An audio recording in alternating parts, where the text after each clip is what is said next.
18 season of the Creventic season, kicking off first with 45 minutes for the touring car endurance racers. We've got 9 of them in the Touring Car Endurance Championship. They're just going to push out onto the track. They've had practice sessions yesterday and today, and it's a really fantastic mix. GT4 cars, TCR class, right the way down to the A2 class cars at the rear end of the timesheets, but competition intense in every class. So let's see how the next 45 minutes unfold. Thank you, Bruce. Bruce Jones down there in the pit lane, and important to point out that we are running 2 separate championships within the same 24-hour event this weekend. The TCE series, the new for 2018 Hankook 24H GT series, new name for that, and it is the touring car based series that will go out first onto the circuit. Alongside me here up in the booth, Johnny Palmer and Paul Truswell. You ready for this, Johnny? I think this is going to be very interesting. I think it's going to be highly entertaining throughout, and some cut and thrust qualifying then to set the grid for the first round of the year for the 2018 TCE series.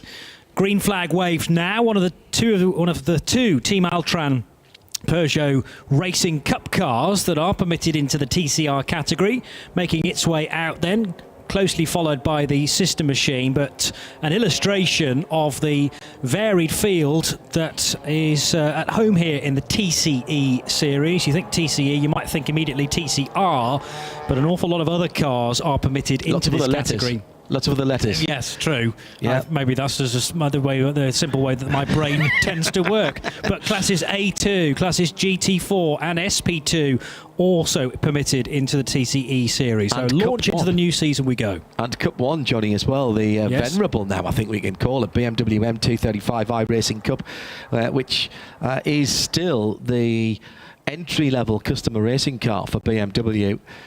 Now supplemented, of course, with the GT4 M4, which made its debut here last year, running non-homologated in SPX.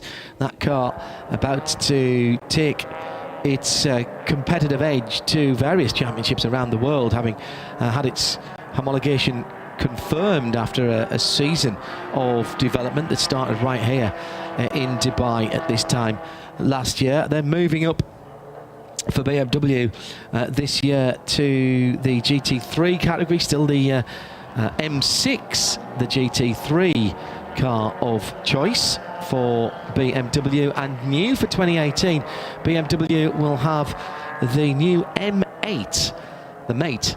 That is in GTE and GT Le Mans spec, and that will take BMW back to the Le Mans 24 hours in June. Of course, we'll be there to see that happen. That car's competition debut, the M8, will be at Daytona in a couple of weeks' time, and we'll be covering that over on our sister channel on RS2 IMSA Radio. Good afternoon to you, those of you here at this circuit just after 4 o'clock.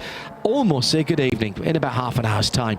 We're going to start to lose the daylight in round an hour and 15 minutes time, and by 6 o'clock it'll be pitch black.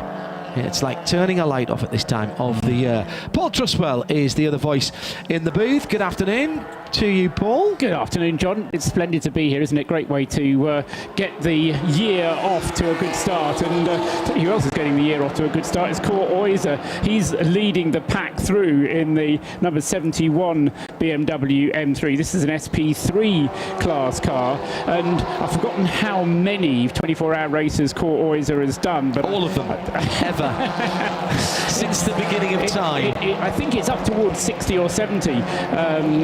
So, I mean, still as youthful as ever in his approach and enthusiasm for the sport. And I saw him yesterday getting the car ready. And he's not just a prima donna racing driver. He's a key element, I was going to say a core element, a key element to the team as well. He gets involved, he gets his hands dirty. If there's wheels that need changing and there's nobody doing it already, then he'll get on and do it himself. So always leading the field around in the number 71 BMW. only 45 minutes this session, and that's going to be a bit of a challenge for them. I think it's great that they're letting the touring cars have this qualifying session all to themselves. Bruce to TV. It's about 30 of them, and I reckon Interview coming up, with 31 99, cars Ricky on the Coomber. circuit, that's just about right. You'll be able to get a few clear laps in, get the car dialed in first, make any changes that you need to make, then get out there, couple of quick laps, and as John was saying, evening is approaching. By the end of this session, it'll be 4:45, and that might just give the opportunity for some last-minute heroics. Let's go to Bruce Jones, who's down in the pit lane and is ready with Ricky Coomber from the 99 car. Ricky, just been talking on air about how qualifying works. It's only 45 minutes. It is qualifying for a 24-hour race. So how do you judge its relevance? Not that important for us, really, to be honest. The car we got really is obviously a new car, so we're down on some power, obviously, because of penalties due to homologation and so forth. So we're just get a lap time in and park it up and save it for the race, really. That's it. So it's to keep the thing going. Yeah, so David Drinkwater about to go out, but great to have more manufacturers coming into play in TCR. Yeah, that's a good thing about it. They are manufacturers' cars, so it should make the field competitive. So, yeah, I mean, we're looking forward to the rest of the season. Obviously, the car will get homologated, I think it's in February, and then we'll be back at Silverstone. So, hopefully, we're a bit more speed. Well, speed is of the essence. Anyhow, Ricky, best of luck. Yeah, thanks very much. Great to have Ricky with us. As always, with the RKC TGM backing, but a different car as he describes, and it's going to take those chaps associated with the 99 a little while to get used to the Honda FD2 Civic. He reckons that they're down on power, so we wish them well in trying to chase that, if necessary, through the season. The 112 car just heading through turns 1 and 2. This is one of two Stanco and Tanner Motorsport machines. One is a Seat, the one being this Audi, the booted Audi RS3 LMS with the DSG gearbox, and car 112 qualifying duties being given to Luigi Stanco. So this car currently 10th in the TCR category. Anti-Burri is also in the number 129 LMS Racing by Baz Kooten Racing Seat. And Anti-Burri, although finishing second on the road at Spa last year in the 12 hours, was promoted to the win because of an infringement for the Red Camels Seat. So that car demoted 60 to overtaking yes, it was, wasn't it? It was going into the code 60. So that difficult moment where you're going from green flag into the purple flagged area, and I mean Evo Brokers still maintains that the car in front slowed too dramatically. Yeah. And he had to slam on the anchors, and there was just a little bit of overlap, which is judged as overtaking. So as per the regulations, it was just. But I think some adjustment has been made into this year in the sense that you don't, no longer must you slam on the brakes as soon as you see the purple flags. It's more of a case of easing off and allowing the engine to slow you down to the required 60 kilometres per hour. Cameron Lawrence in the 152 BMW, just ahead of the TCR Audi at the moment.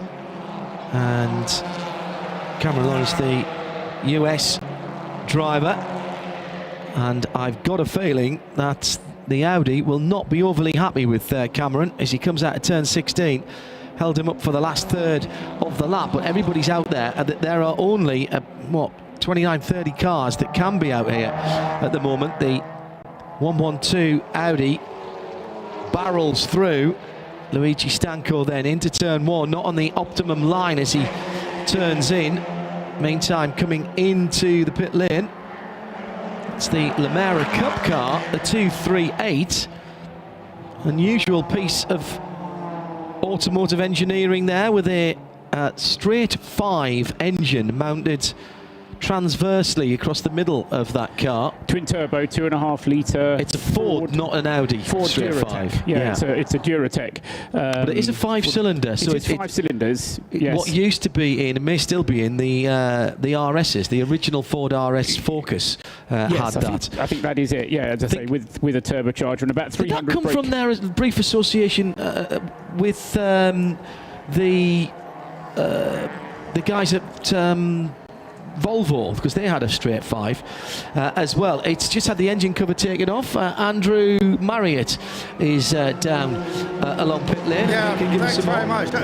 One car to watch for, and this is undoubtedly the 130 car. That's the Liqui Moly team racing Volkswagen, and Jean-Carl Vernet, former Indy Lights champion, of course, is driving that. He's the reigning TCR champion, so I think he's going to be going very quickly in that car. So watch out for Jean-Claude Vernet. JKV, they call him these days. He should be very quick out there. Thanks, Andrew. Good to hear him from the pit lane. Currently second fastest, Jean-Carl, with the VW Golf at 2 minutes 11.022, about a third of a second, 0.334 of a second slower than Vincent Rademacher in the 888 car, which is quickest overall. Not anymore, because James May in the CWS G55 Ginetta, this is the 278 car that has the normal Patisserie Valerie drivers in the car. That has just gone to the top with a 209.839. TCR International Series has visited this circuit end of last year, towards the last third of last year. Did not use this configuration. Used a really weird short configuration where they cut through after turn 2, rejoined just after 9, and then cut through again to come through turn 14 through the little wiggly uphill section that they call the hill circuit here. I caught my son using that on one of his simulators, and I was most confused because I saw him doing Dubai, and I thought, oh, I can do that. And then it did all sorts of funny things on his track that mine didn't do. As you steamed off into the barriers at the exit of turn 2, thinking, I'm fine now, there's the nice fast right-hand, oh, bang! Yes, and I then got the look of rolling eyes from a 16-year-old that only 16-year-olds can do. Only 16-year-olds can do to their father. Exactly so. Oh, Dad! That's the club course. Correct. The internet would... yeah, okay. Because there are 3 separate tracks that could all run at the same time, effectively. I've been here when that's happened. Have you? Okay. Yes. We ran... There's the oval handling course, which when you're looking at the track map is up to the top left, which incorporates 3, 4, 5, 6, 7, 8, and then back to 3 again. Correct. There's the club course that you've just described, and then there's the one up to the top right, which is the hill handling course, which is 13, and then use the cut through to come in about 2/3 of the way down the back straight, and then use 10, 11, 12, and back to 13 again. We ran the Le Mans winning Aston Martin GTE car from 2007. Did they win Le Mans in 2007? It was just before Christmas time. That ran on the club circuit, giving passenger rides, and that was the actual chassis that won. On the 3, 4, 5, 6, 7, 8, back to 3 again. Yes. We ran the Audi TTs here, and on the other circuit, what did you say that one was called? The oval handling course. Yeah, and on the hill course, the hill handling course, which is down towards the hairpin at 10, 11, up the hill to 12, 13, and down through what is, you like falling off the end of the world down there. It's a bit like the corkscrew at 13, and then down back on to halfway down the mid straight. We did single seaters on that one. Okay.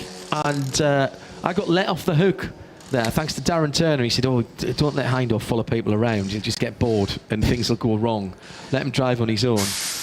So Alex Cabba-Murdoch and I grabbed 2 single-seaters and just went to play on our own and lapped everybody else who was doing the lead and follow about every 3 laps. Absolutely flat-out top speed. Sequential gear changes on the single-seater. It was really good fun. I'm not a single-seater bloke normally.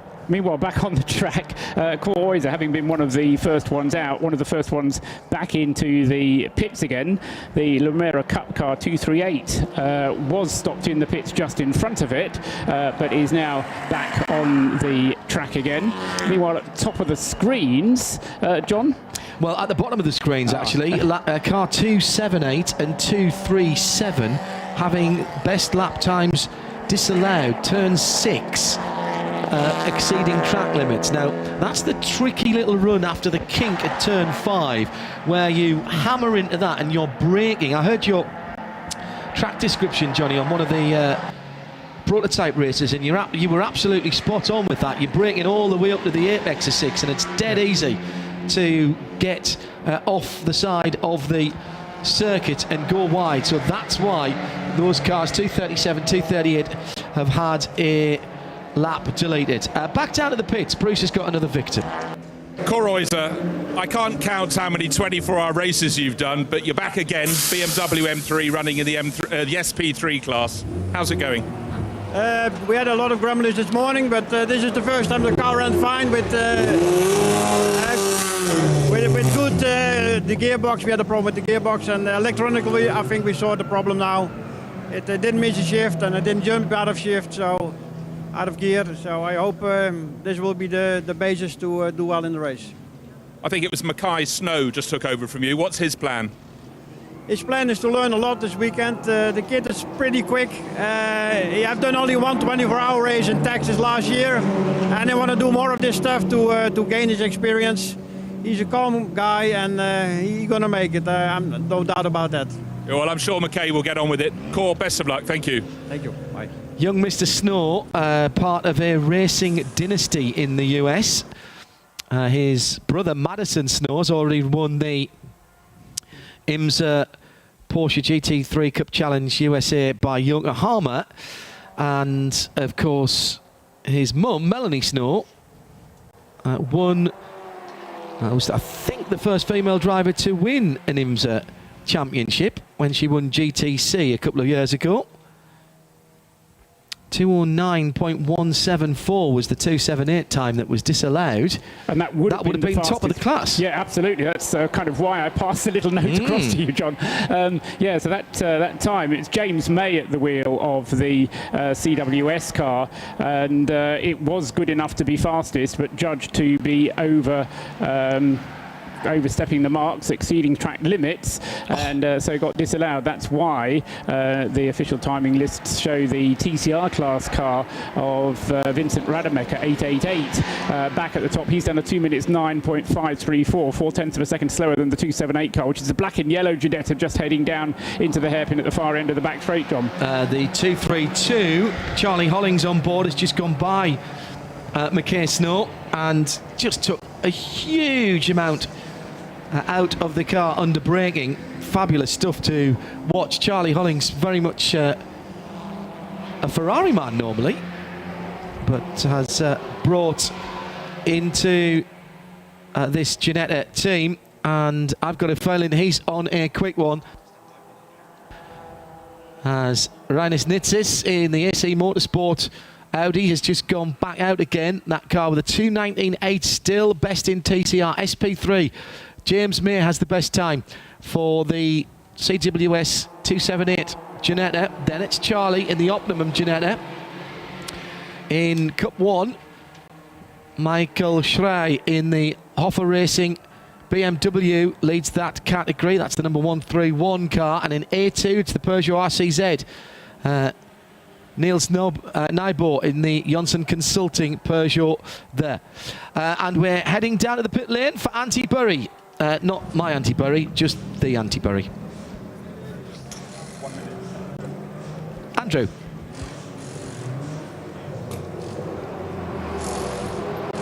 Brewster TV interview Andrew, after Andrew with 888 Vincent Rademacher. Hello, Andrew. Yes, standing by. Yeah, go ahead. Well, I'm not sure if you're getting me. I'm here with Antti Puri, who's just climbed out of his car here. Antti, a long time ago since we saw you dominating Formula Ford in Britain, isn't it? Yeah, it's been a few years. There's a lot has happened since then. How much have you driven this car? It is. Now we are moved from formulas to touring cars. Are you enjoying it? For sure. And what's your plan for this season? You're going to be doing the... We are going to be doing selected rounds of endurance, but main race will be German TCR. And that's a competitive series, isn't it? German TCR is very competitive. It is. That's why we want to be there. He's got a wonderful beard these days, as Antti Puri. Thanks very much, Antti.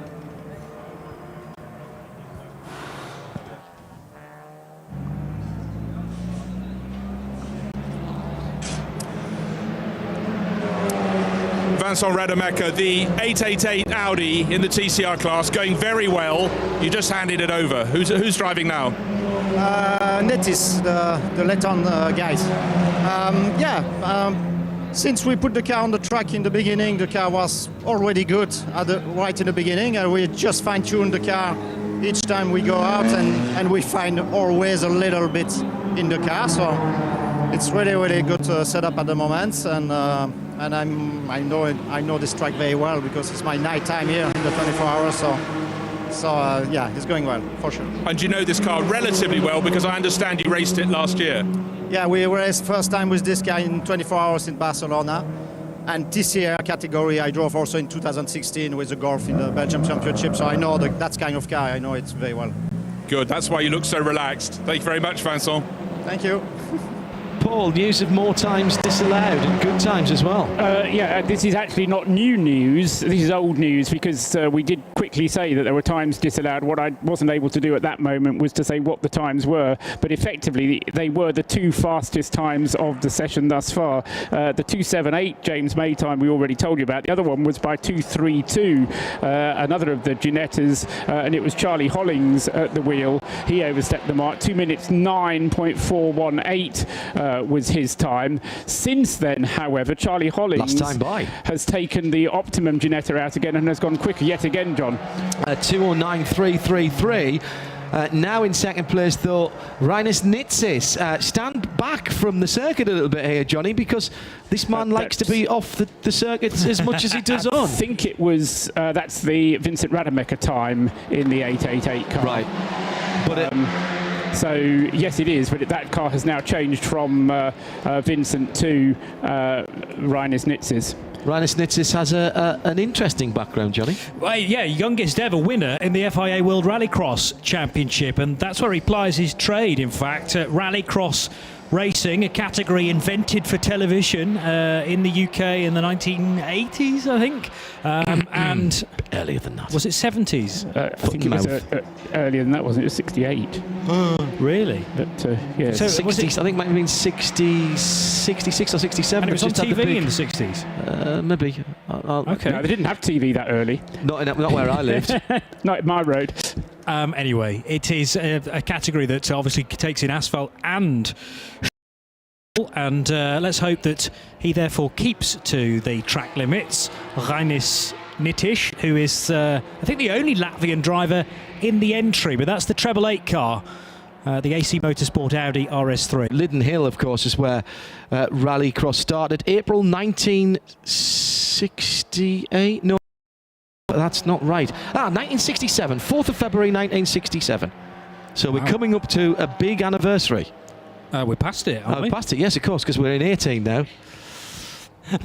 Fantastic. I keep making that mistake. Lydden Hill between Dover and Canterbury, and I have worked there, and I did a Rallycross meeting there live for TV, and I was Diana Binks couldn't do it one time, and so I was Diana and went and did the standing in front of the camera and trying not to get knocked over by cars bit. It was fabulous.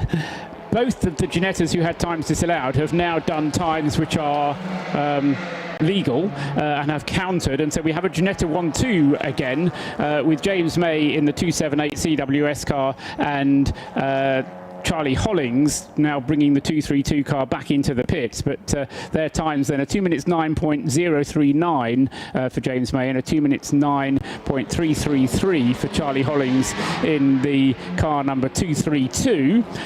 And those two then first and second ahead of the 888 car of Vincent Rademacher, who did the time now in the hands of Reinis Nittis.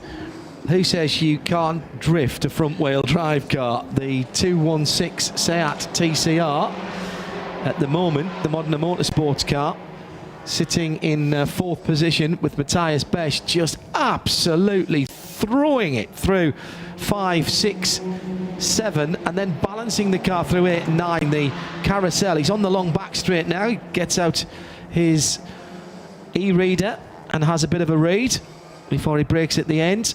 Fabulous bit of car control as the back end stepped out. In fact, the only 3 Hankooks, Johnny, in contact for most of the run through 3, 4, 5 and 6. Tremendous stuff. Yeah, well, that's the way we want to see touring cars raced around here, isn't it?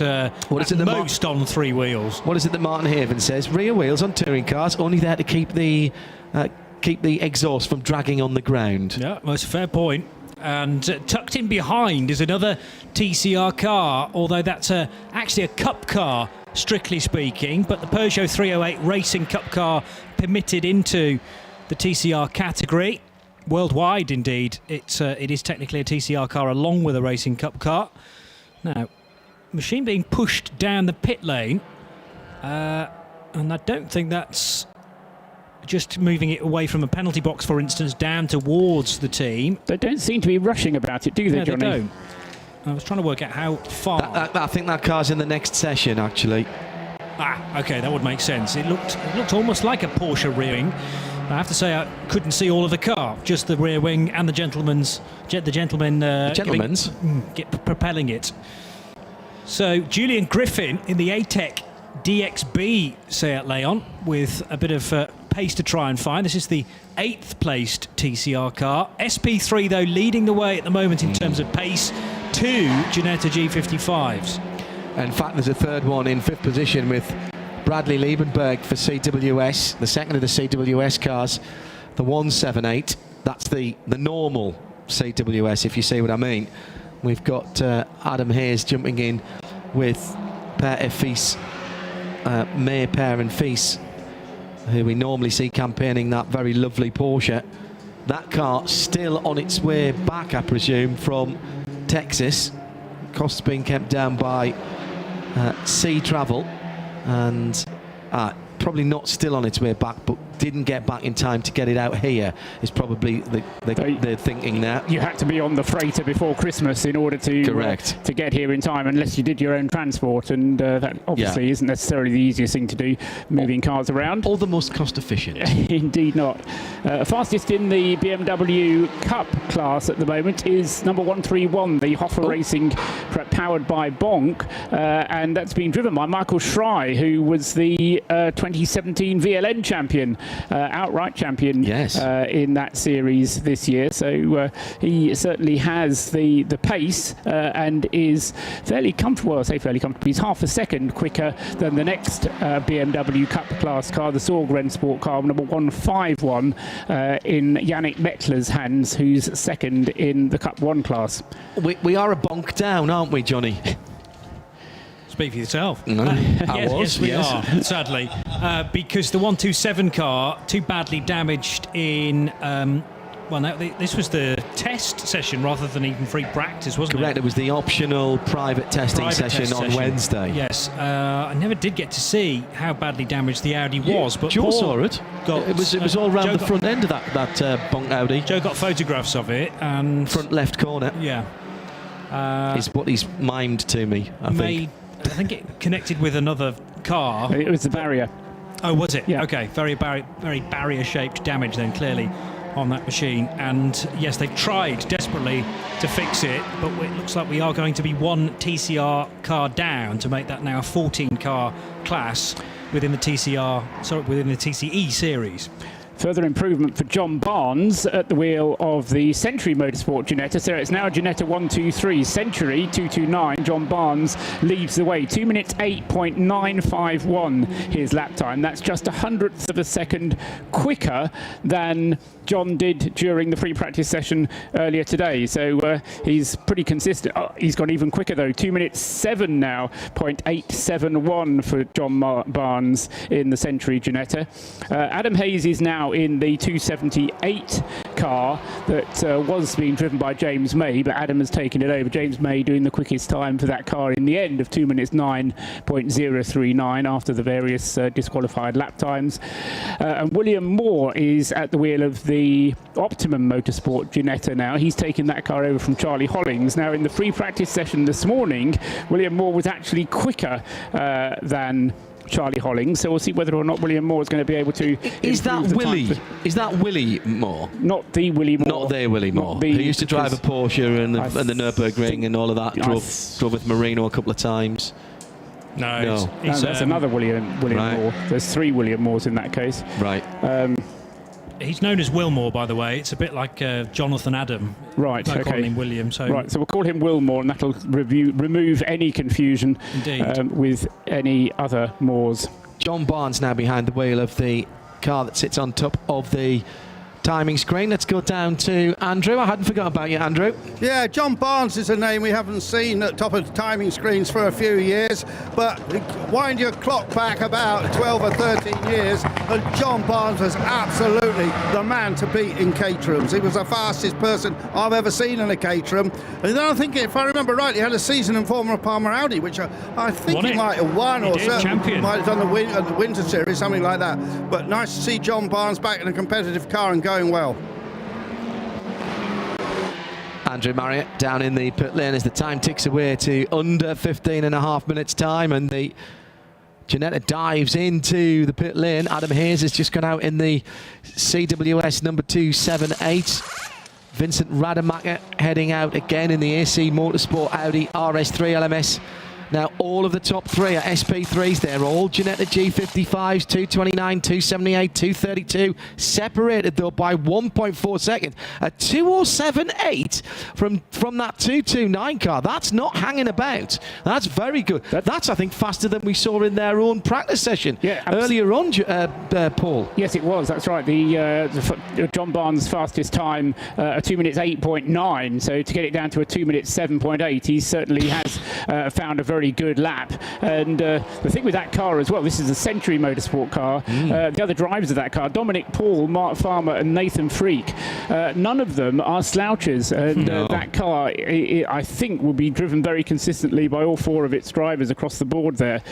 So that gap of more than a second now separating John Barnes' time from the next 2 Ginettas.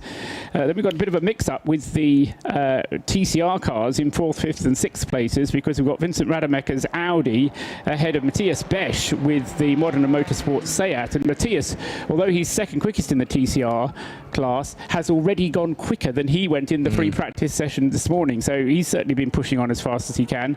And then John Carverne, another, I won't call him a refugee, but someone else who's come out of higher categories of racing. He is in 3rd place with the Liqui Moly VW Golf TCR car. But the 3 of them in TCR separated by 0.334 of a second, so nothing really to separate those 3 cars. Yeah, Audi, Seat, Volkswagen, Seat, Audi, Seat, Audi, and then the 308 Racing Cup car. Not really the same. Guillaume Roman actually pushing that Team Ultron Peugeot very well indeed, that 308 car. The 171 Johnson Consulting RCZ, very nimble little car, leading its class at the moment.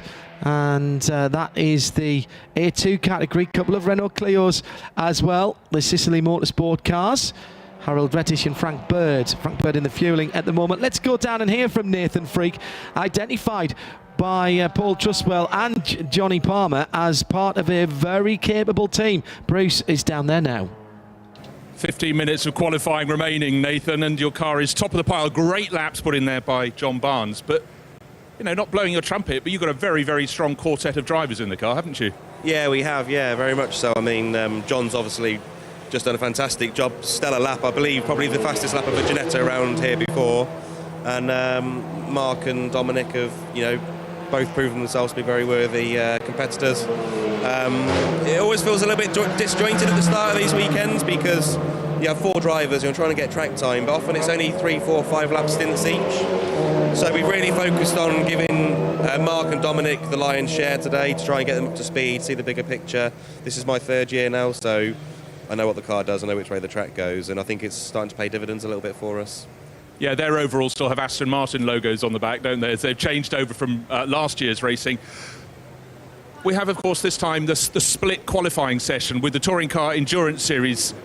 We're having split race, effectively, tomorrow, but all together. But separating the qualifying, you think it's a good thing? Yeah, I mean, we're in a little bit of limbo with that, I suppose, because technically we're a GT4 car, but we're not classified as a GT car this weekend. Before the weekend came, we decided which class we were going to do, and we really couldn't. It was a tough one for us, but because we've done SP3 the last 2 years, we decided that was the right call for us. What it's effectively done is made us the fastest car in our class now, so that's quite nice to have P1 on the car when you're going around in qualifying, being outright fastest. And for sure, the qualifying was a lot quieter this year and able to get some clear laps, which is also good. Don't know how it will pan out tomorrow, we'll see, but maybe next year we'll be on the GT4 side of it, who knows. Nathan, thanks for explaining it. Thanks very much. Nathan Frigg down in the pit lane with Bruce Jones, and the 229 has still got that number 1, although it's sitting in the pits at the moment. Adam Hayes is the man trying to take that away as Vincent Rademacher has propelled the Audi RS3, the TCR car, up to 2nd place, the 888 numbered car from AC Motorsport, and he is now within 1.1 seconds. Adam Hayes on a good lap at the moment as he heads down the back straight, Johnny. Yeah, the 278 car, which is the James and Paul May car, by the way, so I'm sure it probably has got some patisserie Valerie detailing on there, but it's not in the full livery that we've become used to on the Porsche. That's definitely a Colin White Services liveried car, the black with the turquoise detailing on it. A couple of those cars due to be here. Yes, CWS Engineering being driven now by Bradley Liedenberg. That car is 5th, but the Adam Hayes one, the 278, is 3rd. Up into 2nd place then, as I mentioned, for Vincent Rademacher, a 209.003 in that 888 red, white and black Audi, and Andrew has more on that car. Yeah, what to add on that? Remember Vincent Rademacher racing a Volvo in the British Touring Car Championship in 1999, and of course the following year he was in a Vauxhall, so he was a front runner in the British Touring Car Championship. But way back in 1994, Vincent finished 2nd in the British Formula 3 Championship to Jan Magnussen. Gareth Rees was 3rd, and Dario Franchitti was 4th that year in that championship. And also racing against Rademacher in the 1994 British Formula 3 Championship was Zach Brown, Christian Horner and Mark Genet. So that was a stellar year. But Rademacher is a class act. He might be 50 now, but he's still fast. Means he'd get downgraded to a bronze driver shortly. He'd be really worth some money.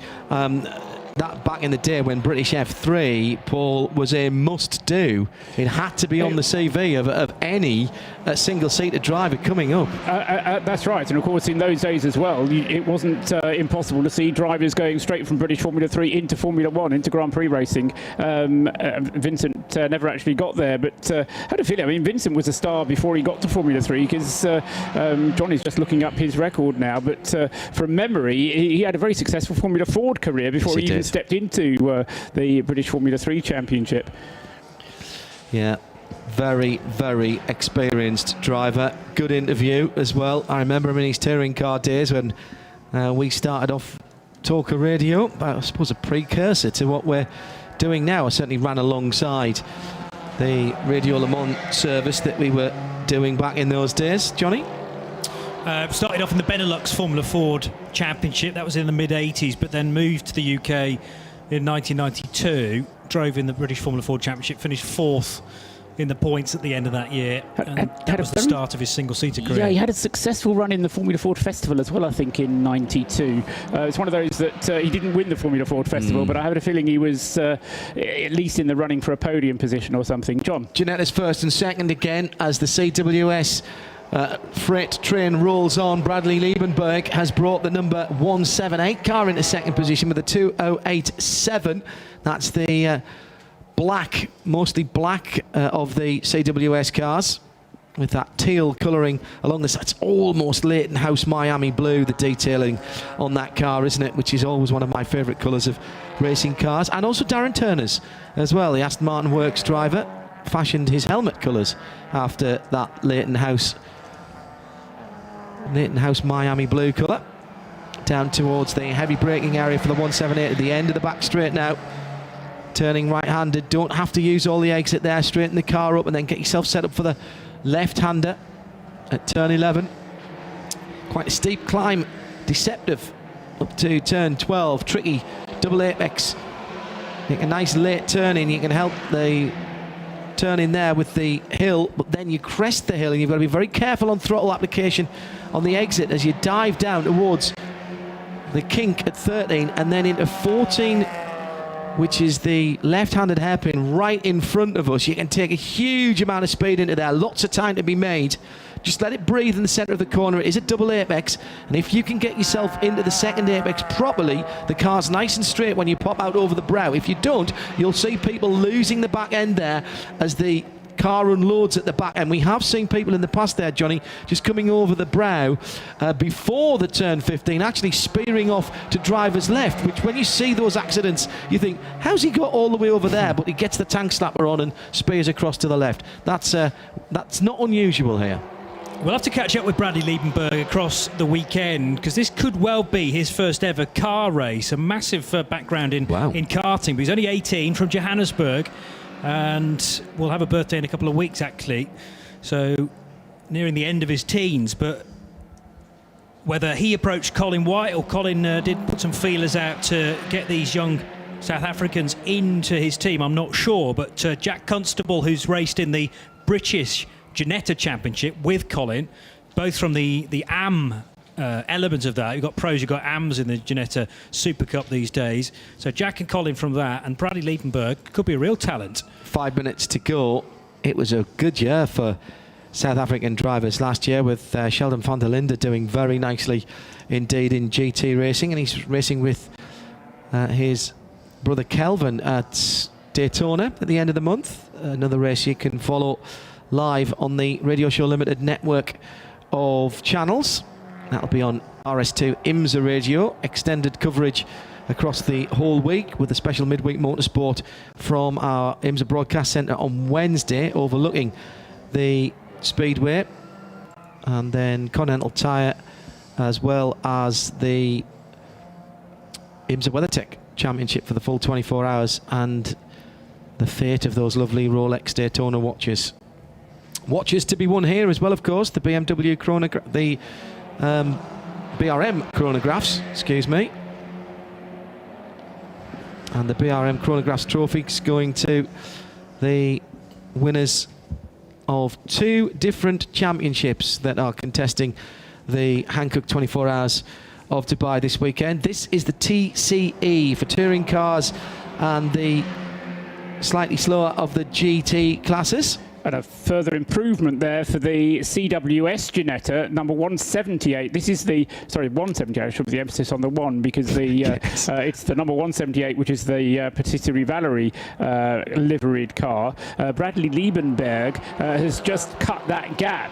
Remember, it was, he's got it down. It's 2 minutes at 08.605 now, puts him just 0.7 of a second behind the John Barnes time. John has brought his car into the pits meanwhile, and with still 3 minutes of this session remaining, I do get the impression that the track is really quietened down a little bit, and if you do have a car that's on a good set of tyres, now might be the time to go out and set a quick time, because it's not busy out there, John.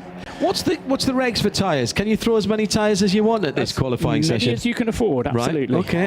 232 just going back out again. That's Will Moore for Optimum Motorsports G55 Ginetta, and he's warming the front Hankook's up as he heads through the final corner and across the line. He's still moving left and right. This is his outlap. He might get one more. He will get one more.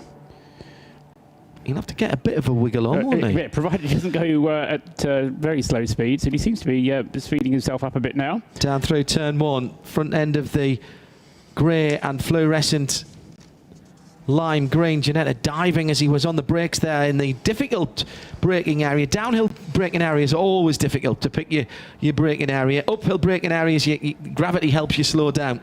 Into the flick-flack and through turn 5, 6, run 6 and 7 almost together. You sort of have to get the first bit right to get the second. There's so many places around here, Johnny, where it's a combination of corners. Yes, it is. And I suppose if you get one wrong, then that scuppers your chance of getting a good run through the oval handling course of the lap, if you like, with 3, 4, 5 and 6 all thrown at you in quick succession.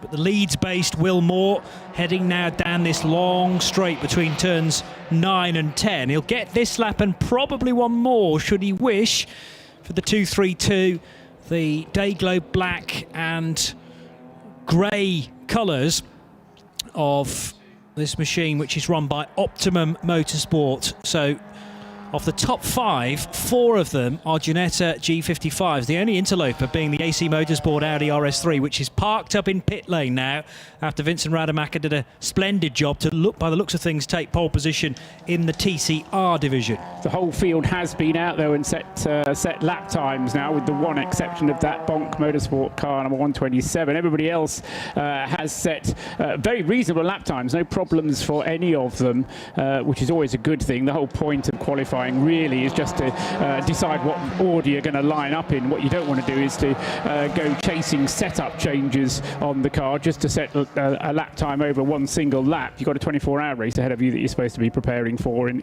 it can prove a tempting dessert to go off and try and set something in qualifying, and you haven't got to go there. 26 seconds left as the 178 Bradley Liebenberg driven CWS engineering car, currently in second, goes across the line.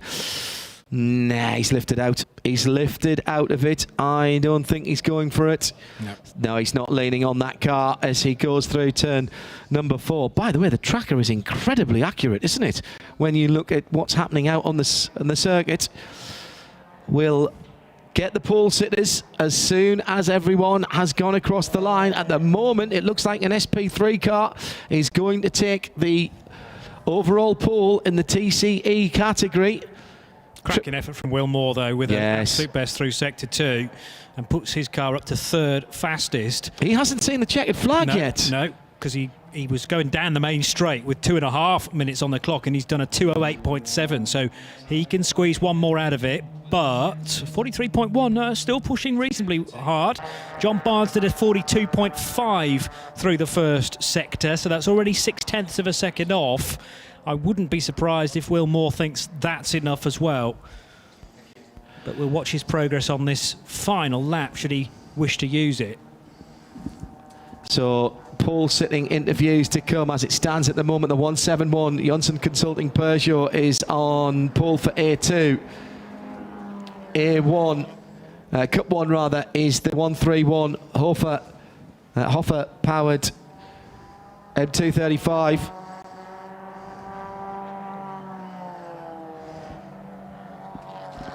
Should mention actually that Will Moore was a winner here last year in the SP3 and the GT4 part of the race. He was racing with Adrian Barwick, Stuart Lynn and Irishman Daniel O'Brien. But Will Moore has good pedigree here at the Dubai 24 Hours. 178 coming through then, driven by Bradley Liebenberg, and hardly surprising to see that car peel off into pit lane.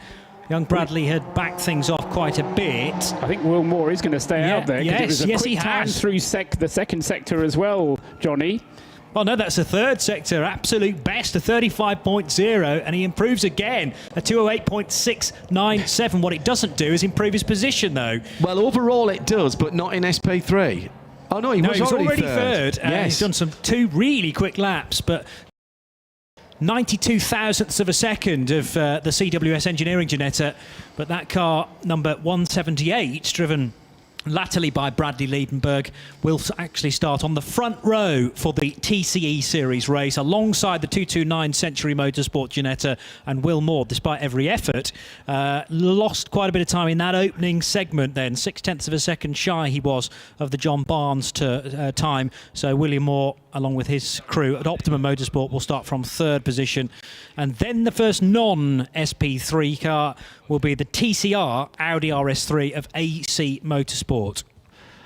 Right, let's have a look at how they stand at the end of the TCE qualifying. It's a triumvirate of Yorkshire grit.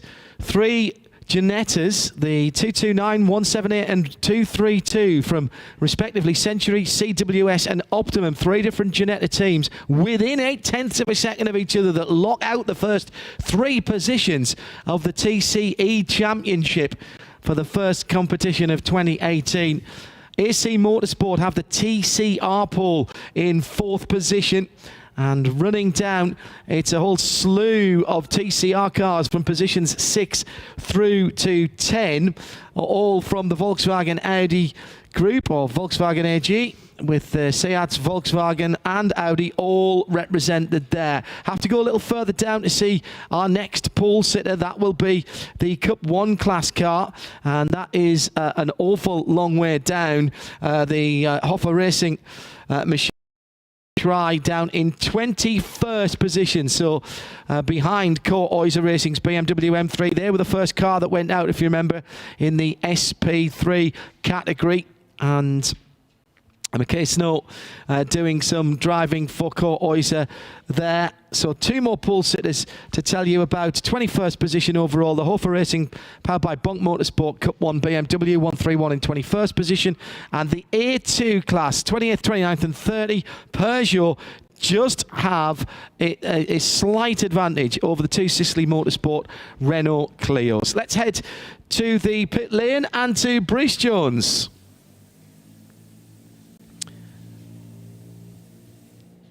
Bruce not quite ready to speak to our pole sitters as the GT cars are beginning to get rolled out. The shadows are getting longer, and pretty much all of the pit lane now, Johnny, actually in shadow, with the building that we're in providing the cover from the evening sunshine. Yeah, that'll be, I'm sure, a relief to the teams as well, because although they're not in fireproof overalls, you don't need to be at a Creventic promoted event because the fueling's done in an entirely separate location from the pit lane. But nevertheless, the high-vis jackets over clothing will generate a fair bit of heat, I'm sure. And it's just nice to take the edge off that 24, 25 degrees Celsius heat. Right, let's start picking up the pole interviews. Here's Bruce Jones down in the pit lane. Pole position, the SP class leading the touring car endurance grid. John Barnes, you make it hard for yourself. You've never driven the Ginetta before. You've never driven at Dubai Circuit. You made it look pretty easy. Thank you very much. Yeah, I mean, well, that's why we come and do this, isn't it? Because if you go and do something that's easy, it's not as much fun. So, yeah, good challenge this weekend. I hadn't been to the circuit and hadn't driven this Ginetta before either. So, but the car is mega. Really like it. It's just like a little go-kart. Such good fun to drive. And the circuit as well is brilliant. Absolutely love the circuit. I've obviously watched your coverage before and seen this race on TV, but when you actually get here, the circuit's absolutely brilliant. I love it. So really pleased with the time we did, and that was a great session. Do you also find there's a fair bit more gradient than you see on TV? Because TV always flattens it, but there are some climbs here. Yeah, it looks completely flat and a little bit lifeless on TV, I've got to be honest. But when you drive it, it's awesome. There's some really good camber around some of the corners, lots of undulation change, and yeah, like I say, I really like it. It's been good. Well, great session. You're top of the grid for the touring car endurance runners. Of course, the GT3 runners and the GT4s go out of the next session. Crowded track for them. You had the clear track and you made it work. Well done, John Barnes. Thank you. Cheers. Thank you very much. Bruce Jones there with the TCE Series pole sitter. John Barnes, Century Motorsport. 2 minutes 7.871. We believe that's the fastest an SP3 class Ginetta has ever gone around this circuit, Paul. No, absolutely, ever. And I think what we're going to see in a few moments' time when we get the GT Series cars coming out for their qualifying session is more of the same, only with GT3s going faster than any GT3 car has ever gone around the Dubai Autodrome. So, yeah, I mean, the the baby classes were spectacular enough, the TCE classes were spectacular enough. I think this is going to be even better. So stand by your beds, no need to go anywhere. We've got the new for 2018 name of the championship. It's the Hankook 24H GT Series coming next. But first, let's remind you of the action from the TCE qualifying session for the 2018 Hankook 24 Hours of Dubai.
So with the evening sunshine casting long shadows now over the pit lane here at the Dubai Autodrome, time to turn our attention to the GT categories and the Hankook 24-hour GT Series, the first event of 2018. Johnny Palmer alongside me. First thing that we've got to say about this is it's going to be more difficult for these guys to put a time in, because in the past, in particular the GT3, the SP6 cars, those guys have been used to having the place to themselves, haven't they? Yes, true. So it's going to be 60-odd cars all thrown at the track at once, and the question of whether you can find a little bit of a gap in the traffic here and there. So there's an element of luck along with pure pace. We may well find the odd car just easing back a little bit to generate that pocket of air, and hopefully they'll be able to then sustain it across the 5.5 kilometre circuit here at the Dubai Autodrome. But this promises to be a very, very busy session indeed. 30 cars out in the last one, and we are doubling that for the GT series. Promises to be a little bit louder out there as well, with the mixture of 6.2 litre Mercedes-Benz engines in the front of the AMGs. We've got the V10s from the Audis and the Lamborghinis, 5.2 litre V10s, and then the traditional flat six from the various iteration and various version of Porsche, whether that be GT3 spec or the many Cup cars that we've got in this category. Remember, the 991 class, which is for Porsche Cup cars, actually separated into two further divisions this year, Pro and Am. There are 3 991 Pro cars, there are 7 991 Am cars, but with everyone out on the track at once and only 45 minutes to try and set a time, certainly this could be high stakes. So cars just being released from their position on the pit lane apron. One of the early takers is an SP2 BMW parked at the front, at the very end of the pit lane. And now a couple of Porsches joining the party, including one of the Caymans, the jungle liveried Mercedes in the sequence as well, and the number 19 Mercedes from MP Motorsport, the Daniel de Jong, Henk de Jong and Bert de Heijs Mercedes, just heading down pit road, in fact into the fueling area in readiness for this GT Series qualifying. Let's head down to Bruce. We promised you a chat with some of the other pole sitters. The first of the pole sitters other than the SP3 class was TCR. Vincent Rademacher for AC Motorsport is with Bruce Jones.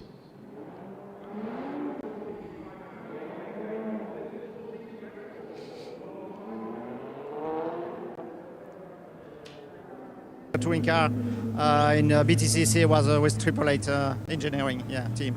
Yeah. Yeah, but now it's TCR, it's with the Audi, and you just took pole here, so very good session. Yeah, very, very good. Yeah, again, from the beginning of the weekend, the car is good, and we improve it every time we put the car on the track. It's improving, and I feel really comfortable in the car, and I know again this track very well. And the team did really, really nice job on the car, really perfect. And what's it like having a rallycross driver with you, Rinus Nittis? Yeah, he's improving a lot because he did some laps during the qualifying between my two stints, and he's now up to the game, so he learned very quickly, and he looked at a lot of video and stuff like that in car camera, and he's improving all the time. So I think we have a good team of the four driver. I think are quad equal. So if we have it's always the same in 24 hours anyway. So no accident, no contact, and a free run. It will be very good at the end of the race, I think. Well, good luck for a clean run. Thank you, Vincent. Thank you very much. Good to hear Vincent's voice again, and Bruce Jones doing the interview down there in the pit lane. You don't want to get rid of experience like that out of any sport, Johnny, do you? You know, those are the guys who need to stay in the sport and mentor potentially the people coming through. Yeah, experience counts for an awful lot, but that's the one great thing about motorsport, I suppose. A sports person's career in motor racing can be extended, well, in some cases into their early 70s. I think we've had drivers, if not older, yes. And you've got still the pace onto the right foot, and as long as reaction speeds haven't dropped too significantly, then why not continue your love of motor racing? It's existed probably from year dot, and great to have a name as recognisable as Vincent Rademacher still around, and not only offering his speed in the car, but also helping the youngsters come through as well. You're listening to coverage live from trackside here at the Dubai Autodrome for the first round of the 24-hour series for GTs, the Hankook 24-hour GT series for 2018. Paul Truswell, Johnny Palmer and me, John Hindhaugh, in the booth. Paul? And I think all 45 minutes of this session are going to be worth watching, John. I don't think it's going to be necessarily right at the beginning that we see the quick times. I think what we saw, remember, during the free practice session this morning was right at the end of the session, Tyrone Blakemolen went out in the Black Falcon Mercedes and set the quickest time of that session. And with this kind of evening qualifying session, I think it's really going to be towards the end of the session when we see the times really being gone for, especially if the track starts to get quiet towards the end of the session. Let's go down to Nick Damon, who's taking over from Bruce Jones. He's with Adam Christodoulou. Adam Christodoulou, Mercedes driver, previous winner in Mercedes on the 85 car, but you're sharing with three guys who've become the Porsche experts of the Creventic series. Yeah, so no, it's been good. I'm racing with last year's, like you said, 991 champions from the Creventic Championship, and they've upgraded to the AMG GT3 for this year. So a bit of a tough task, obviously, straight into the deep end. Dubai 24 Hours, the biggest Creventic race during the whole season. So we've got a lot to learn, and hey, it's been fun so far. The drivers are just getting to know the car and just exploring its possibilities and where its strengths are. And so just about to go out for qualifying, and we'll see how we get on in the race. Well, of course, you know this car very well, or the GT3 version, and you were driving it only last week, but in very different weather conditions and a very different circuit. Yeah, definitely. So, I was lucky enough to be at Daytona last week for the Raw before the 24. And, it was 2 degrees there. It was absolutely freezing. So, it's nice to be somewhere a little bit warmer. Hopefully it's not too hot in the race because, of course, with the higher temperatures, it makes it a lot tougher on drivers, on tyres and on the cars. And so hopefully during the race it'll be a nice consistent temperature. The night time's always fun here. Plenty of places to overtake. The track's very wide. And also it's a little bit easier on us as drivers as well in the evening as well. Charlie Putnam's just taken the car out. What's the plan for qualifying? Because I assume you'll get a set of fresh tyres and a chance to go for it later. Yeah, so for qualifying, Charlie's starting, so he didn't get any laps this morning. We just ran out of time trying to get all the drivers through the car. So he's just going out for 10-15 minutes, and then we'll come in. We should be low on the fuel at that point. put the new tyres on, and off we go and see what she's got. Hopefully he's got a lot. Thanks, Adam. Thank you. Cheers. The second qualifying session is for the second championship racing here. A number of you tweeting to us at RSL_studio to ask why they split the field up. Well, first of all, you don't want 90 cars trying to qualify. In the past, it's been split slightly differently in terms of the, I suppose, Johnny, the performance, the potential performance of the cars. But broadly speaking, along the lines of touring cars and GTs. Now it's between the TCE Championship, which we've just had, the 24-hour, the Hankook 24-hour TCE Series, and the Hankook 24-hour GT Series. Spin for the 201 early on. That's the electric blue. It looks actually quite a little darker blue in these evening conditions. KTM Crossbow. That's the CCS racing car.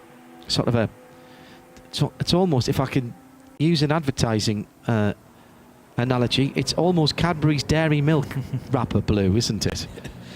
It's very Bourneville, yes. I'll give you that. Bourneville was always dark red right, in my days. No, what I mean is the town of Bourneville. Yes, sorry. You go around and all the signs of that colour. Are there? Yeah, yes. It's down the road from me, so I'm, a frequent visitor. Are you? Yeah. Get your misshapes and it's your straight out of rejects. Roald Dahl in that, you get off the train at Bourneville Station and literally the air is thick with that scent of chocolate. It's brilliant.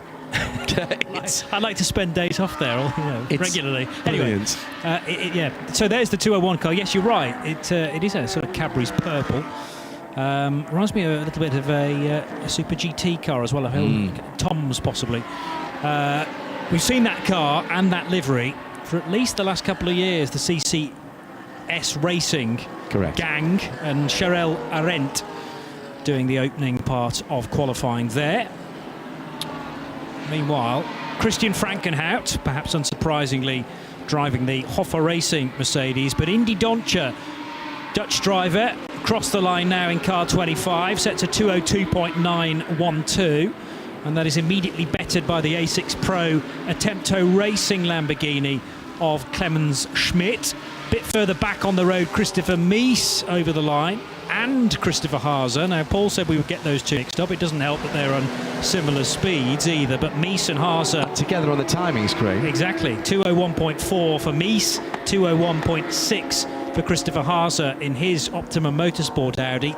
And the changes of times at the top starting to calm down a little bit now. Stuart Hall, the latest though to occupy provisional pole very, very early on in the session, but in an A6 AM GP Extreme Renault, and they're both now in A6 AM, by the way, the GP Extreme Renaults. Stuart Hall does a 201.039, and that's the best of anyone. Held up by Philip Phoenix. No, that's not the 248 Phoenix car. That is another one, the KTM Crossbow, 246.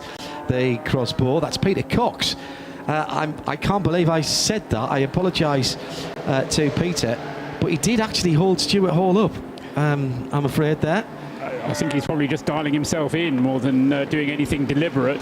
Yet to have a time under 2 minutes, but I don't think that's going to be very far off before we do get into the 1 minute 59s. And I confidently expect we're going to be down into the 1 minute 57s when it comes to pole position. And in fact, just looking down the list, I reckon all of the top 20 are capable of breaking that 2 minute barrier. Now, bear in mind that the 2 minute barrier was only broken at any point during the race meeting some 5-6 years ago. 2013 was the year that we broke into the 1 minute 59s.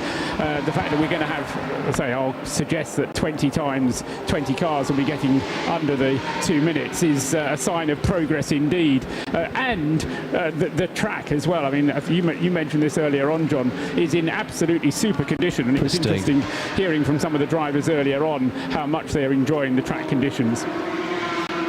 Live from trackside, in sound and vision, Radio Show Limited network of channels. We're on RS1 this weekend. Take us with you if you don't have the bandwidth for the television. Huge slide for the Lamborghini number 66. Okay, Attempto Racing, and that again through that little flick flack of curves in the early part of the lap where the car is barely straight for a pico second. Clement Schmidt in that Attempto Racing Huracan has got company behind him, and that's in the shape of the number 16. Welcome to the jungle. That is Dominic Baumann in the SPS Automotive car who's gained. My goodness, that Mercedes is quick down the back straight, isn't it? Yeah, they're all being held back by an Audi though at the moment. A 157.362, so we're already deep into the 157s here. And Christopher Haase for Optimum Motorsport in his R8 LMS then, actually managing to go quicker than the Mercedes by almost 3/4 of a second. Dominic Baumann in that camouflage liveried Mercedes was second fastest, make that third fastest now as Jerome Bleekemolen goes through in the Black Falcon Mercedes to do a 157.583. So that's come within 0.2 of a second now of the Haase effort in the Audi. Yeah, it's interesting that Jerome Bleekemolen going out in that car from the word go, and in the earlier sessions he would only get in it towards the end. Whether that means that Jerome's going to stay in it throughout the 45 minutes or they're going to swap drivers around remains to be seen. But Bleekemolen, then, that's a good time from the Black Falcon Mercedes, but at the moment all of those Mercedes having to play second fiddle to the Optimum Audi. Just looking down the times, first Porsche at the moment is the Gulf Racing Japan car, number 991, which is currently in the hands of Bashar Mardini, all the way down in 18th place. That's the fastest of the Porsches thus far. Porsche, of course, a winner here in Dubai last year, John. Yeah, Bashar Mardini, one of the regular drivers in the Porsche Carrera Cup Middle East. And they do have rounds here, and they do use the full circuit as far as I remember. Certainly have in the past, whether they did last season. Basha has been improving impressively over the last couple of seasons in that championship. And clearly very confident indeed. That car that he is driving is a close relative to the Cup car. Not exactly the same. Oh, all the way out over the curbs for the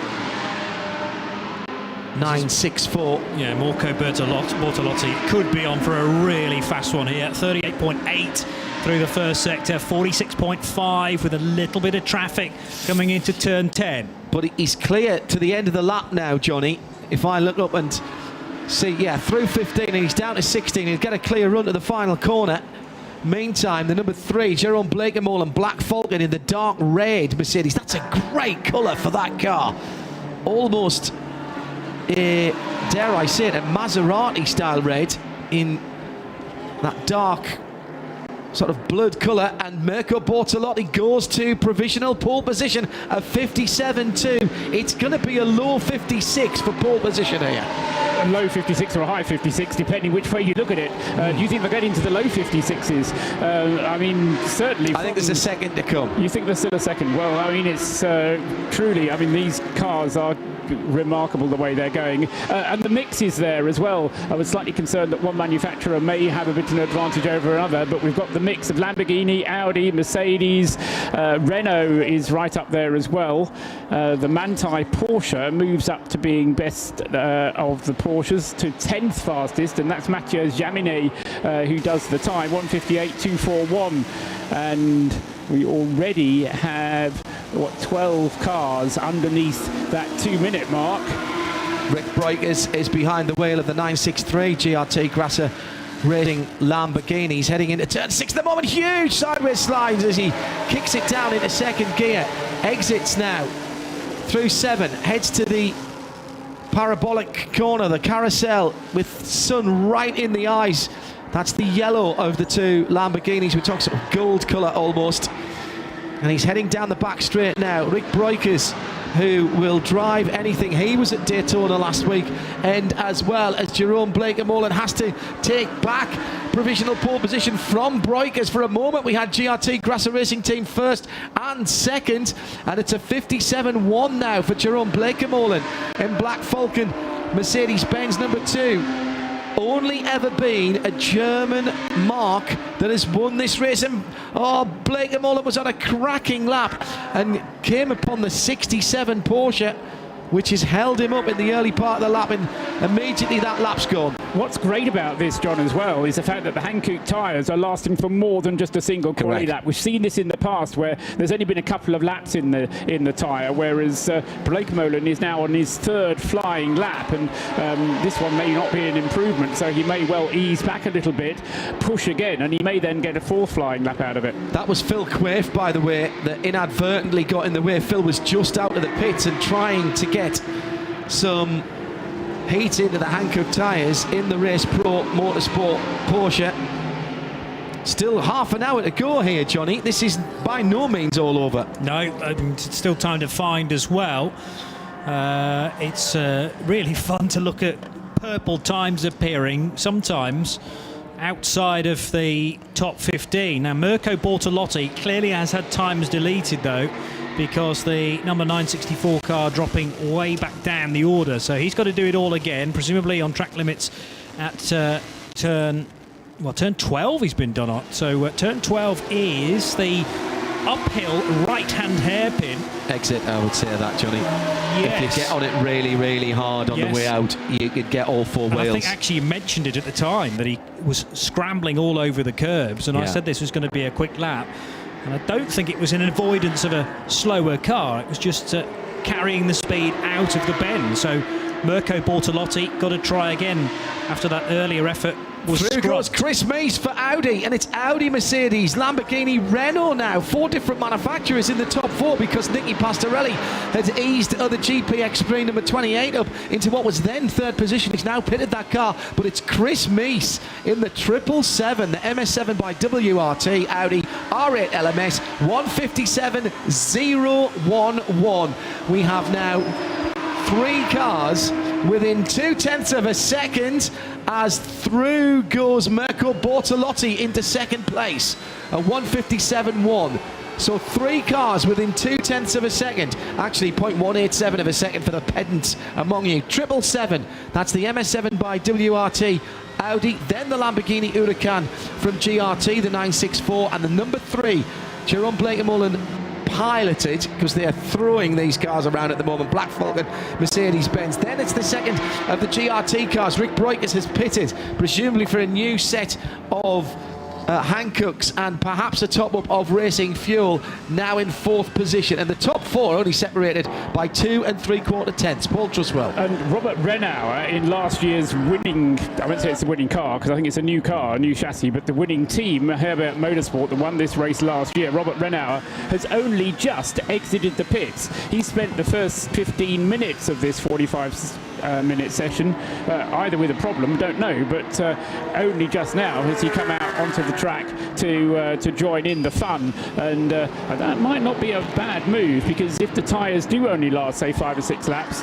then he can basically go for it now through to the end of the session and not have to worry about coming in at some point for a new set of tyres. Interesting strategy again played by the Herbert team. Cars are so on the ragged edge here. I've never seen them being driven like this before. Not sure what it is this year, but clearly everyone's had their Weetabix this morning. They are going at it. I think they've been eating Weetabix all day, John, the way they're... Right. I mean, I was saying earlier today, you know, I mean, the car's going faster than they've ever gone before. I mean, it really is going to be, and the race itself is going to be something to watch. Another lap for Chris Mees, just cooled the Hankooks for a moment, and now he's into that tricky first sector, and Johnny, he's got traffic ahead of him.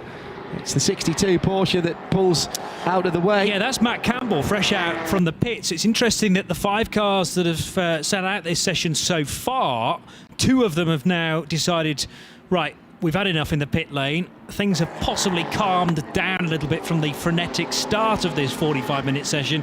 It's now safe to join. So the Fach Autotech car of Matt Campbell, really excited to see how the Aussie gets on this weekend, not only in qualifying but the race as well. Really good Mobil 1 Super Cup for this year. And the 62 car then piloted by Australian Matt Campbell with Robert Renauer just ahead of him on the road. We're still waiting for 3 other cars, though, to join the session. The other FAC Autotech machine, number 61, the RS Car Motorsport Porsche, and the MRS GT Racing Porsche. That's also now about to join the session with Alex Welch at the wheel. Perhaps surprisingly, 3 A6 Pros at the top, Pro cars at the top, followed by 3 A6 AMs. Why is that surprising? I'll tell you in a moment after we've heard from Nick Damon down in the pits. And just as you were saying, guys, what has happened is there's been a massive flurry in the first 12 minutes, and now Seb will be able to show you. We've got a great number of cars who are now playing sit and wait. They've often left their fastest driver on, they've put on new tyres, they've sat on the apron, sometimes with the low jacks under the car. A good example is the 5 Ram car that's just pulled away with 16 written on the side, so Tom Onso-Cole won't be happy so far, but they've got put on a new set of tyres and they're waiting for a gap now. It looks like the key point is find some track space. Some cars will wait long. The first flush is on. My guess is we're going to get another flurry probably in 10 minutes time. Thanks, Nick. Now, I was saying earlier about the slight surprise from my point of view that it's A6 Pro cars. Well, of course, the Hindhoff you're seeing, of course it's A6 Pro cars. They've got the Pro drivers. Well, actually, A6 AM cars have got Pro drivers as well. And in fact, A6 Pro drivers have got AM drivers as well. Fewer Pro drivers, in fact, only 1 allowed in the A6 AM category. But the advantage that the A6 AM cars have got is that they are lighter. Their minimum weight, actually, they're set at the standard minimum weight for balance of performance, and the Pro cars get 30 kilos more. So, yes, they are lighter, but they're sitting at the standard BOP weight. And I thought that we might have seen 1 or 2 of the Pro drivers in the AM cars just making a bit of hay there and trying to embarrass the Pro category cars. It's not happened as yet. As yet. Yes, thank you, Paul. Still time for that as Chris Meese continues to circulate. He's at the end of the long back straight, sun in the eyes as he comes through turn 10 and heads towards the King at 11. Already through there, my goodness, they cover the crowd very, very quickly indeed. Now heading up into, in fact, he's much further round than I thought he was. He's already into the ball at 14, isn't he? And heading back towards us. Low sun here, Johnny, a real problem at 3 or 4 parts of the circuit as Meese peels into pit lane. Yeah, so again, it's a more difficult session, you could argue, than the previous one, because the sun is falling now towards the horizon. You've made the point already that once the sun really does start to dip, sunset itself is actually very quick, and we plunge into darkness at 5:48, I think, local time here.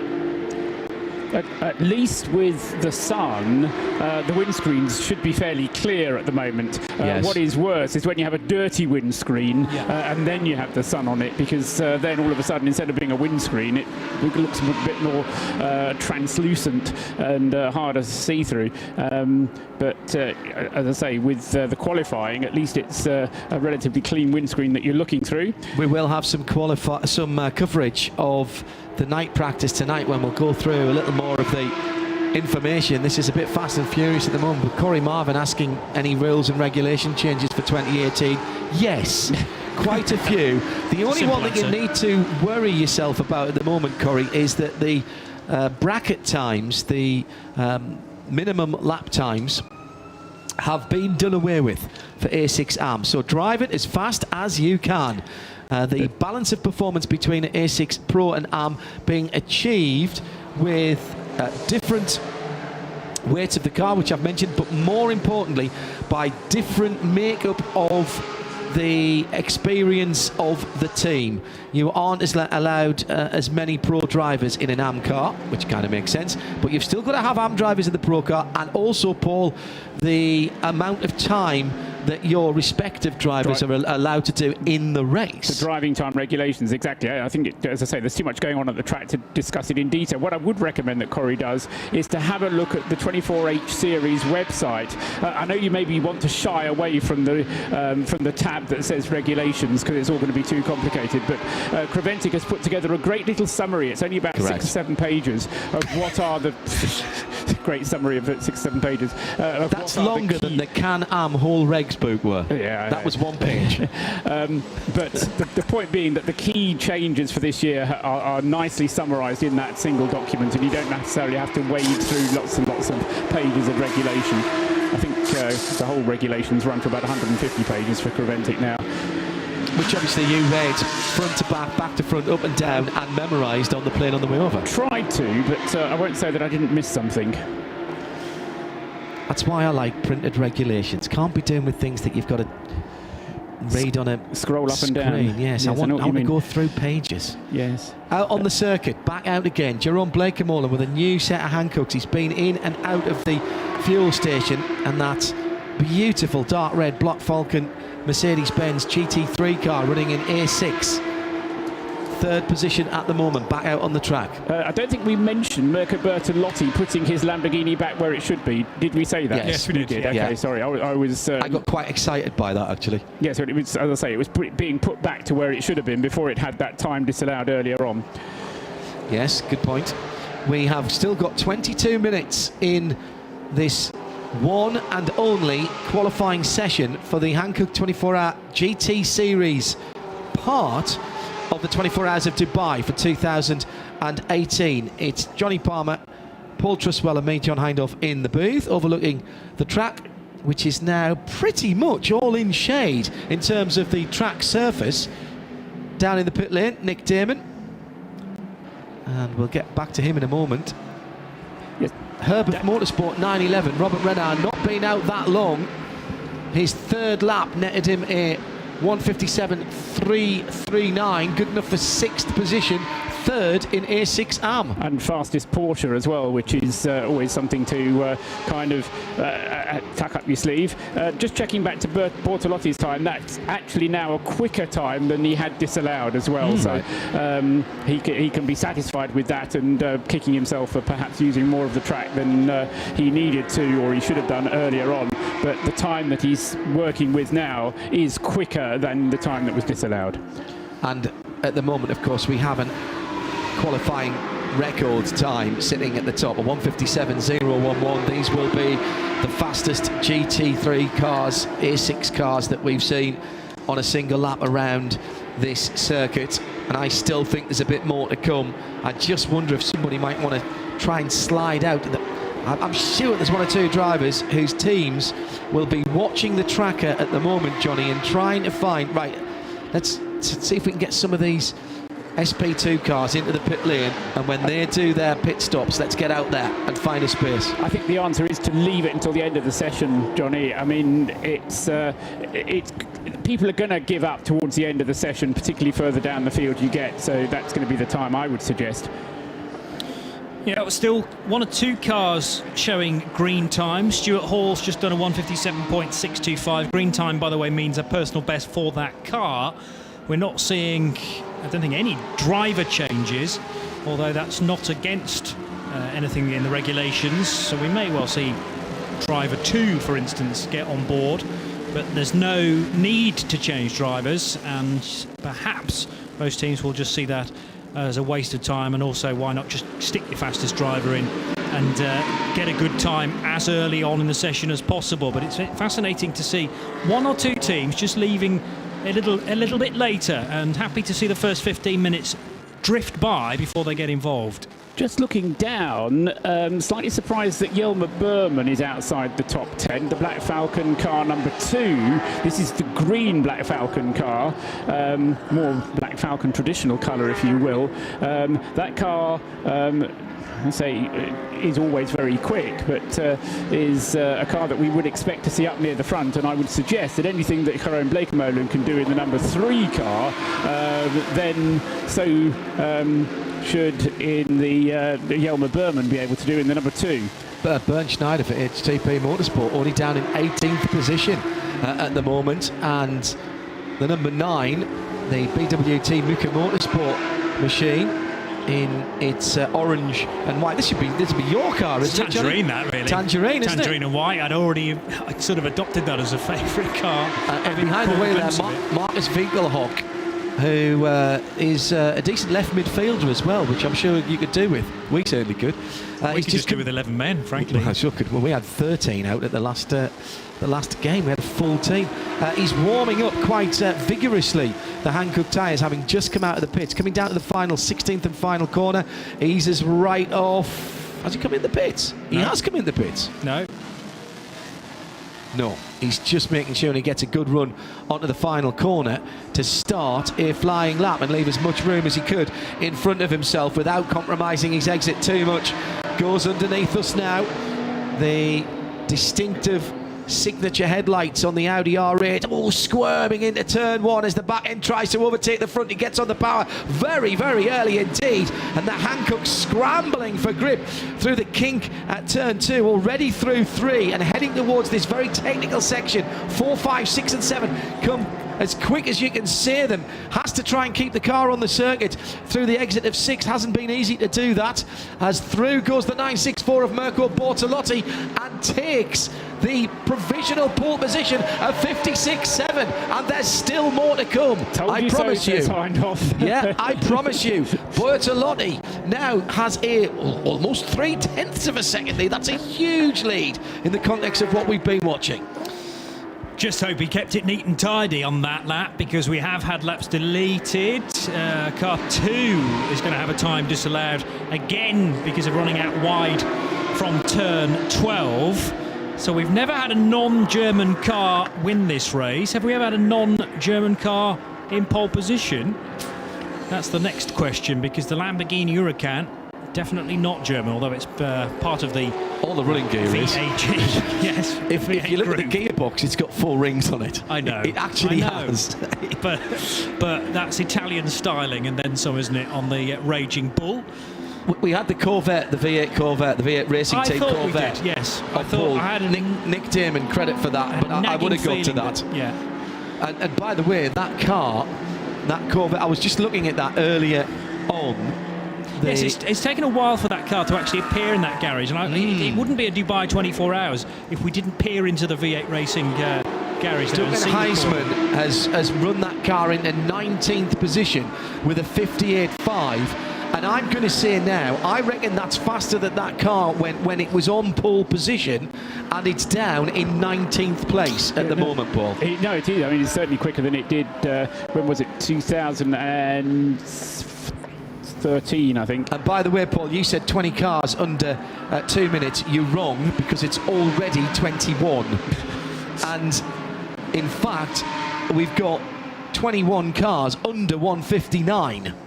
And then a 2-minute lap from Stein Shorthurst in the Attempto Racing Huracan. So there's time yet for that to be added, that list to be added to. Bertolotti then looks like he's going for another lap into turn 4 and 5. Rides all the curb on the left-hand side, then tries to get the Lamborghini slowed down as he pitches it into turn 6, get it into the apex. Mirko, yes, nicely done as he exits 7. Uses the red and white curbs with the left hand. Hankooks now set the car up for this long left-hander. He stays low. The back end is moving around though. Oh, these drivers are loving this at the moment. They are feeling the cars moving around. Anyone who likes a car completely nailed to the tarmac at the moment is not going to be happy. Anyone who doesn't mind a bit of drifting is loving it into the braking area at the end of the back straight. He might just have lifted off a tiny little bit. Let's see if there's anything behind him. Is he trying to make a little gap for the next lap? What's his split times like? Not bad, 38.7. It's not his best, but that's faster than Robert Renard has just done. That was his 39 was the fastest for him. Renard, by the way, up to 6th position in that Herbert Motorsport number 911, the car that won this race here last year. And that was that Renard time, just 2 flying laps. Yeah. He went out, he did a 1:57.3, and then followed it up with a 1:57.4, and then he called it a day, came into the pits. Johnny's on a very odd mission at the moment. No, just Mirko Bortolotti from Trento in Italy, that's northern Italy, not far from Milan. But I was just wondering how far it was to get from his place to Monza, because it's well, if you had to walk it, it's 41 hours. Okay, apparently. Well, that's useful to know. I'll change that setting. Call it what, 200 kilometres? 221 kilometres. Okay. on the fastest roofs. He's in the pit lane. Yeah, so just seen out of the pits has gone Dominic Baumann, so it's not over yet, John, and as you say, I'm sure there is more to come in these, just over 10 minutes remaining. Thanks to Josh Barrett, along with Chevy, Ferrari and Lamborghini have been on pole at Dubai. So 3 non-German manufacturers that have been on pole, none have converted that into a camel ride and the top step of the podium. And again, I still think it's important to have strength in numbers at this place. Agreed. And there are only 3 Lamborghini GT3 cars here this year, 3 Super Trofeo machines that are in SPX, but it's likely to be an A6 car, whether that be a Pro or an AM, that takes overall victory in the GT Series element of this race. Joe Bradley is down in the pit lane and has been watching Bernd Schneider in an uncustomary, unfamiliar 15th position.